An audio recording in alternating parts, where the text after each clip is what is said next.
Paris in the spring. France has a new president and Europe a bounce in its step as green shoots of recovery grow stronger.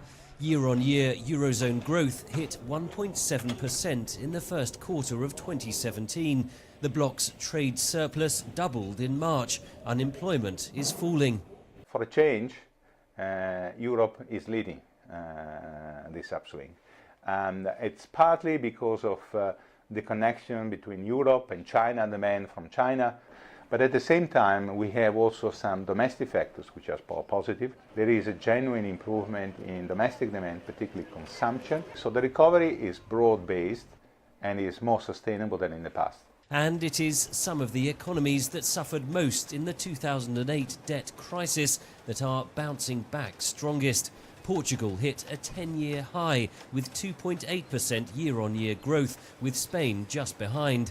We're seeing a cyclical recovery because we finally had the European Central Bank operating like a normal central bank and doing quantitative easing.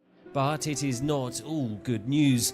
Unemployment remains high at 9.5%, but much lower than crisis levels. Italy's economy is still in the slow lane, with annualised growth of 0.8%. It's growing very slowly, its banks still haven't been sought out, and there's a lot of political instability. Greece is back in recession. Strikes have paralysed transport systems this week as the government plans further cuts to benefits in return for the next tranche of EU bailout money. A decision by EU finance ministers is due Monday. Economists say the structural problems underpinning the Eurozone have not gone away. The Eurozone cannot survive without additional major reforms, which means more integration in terms of fiscal and eventually even political. Overshadowing the bounce back is Brexit. Britain's decision to leave the European Union is weighing on its economy as growth slows and wages fall. The pain is going to be largely borne on the UK side because it's a smaller economy.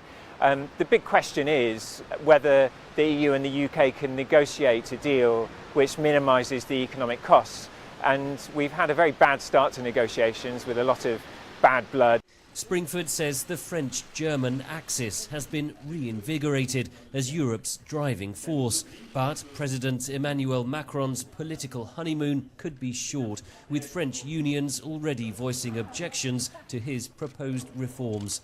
Henry Ridgwell for VOA News, London.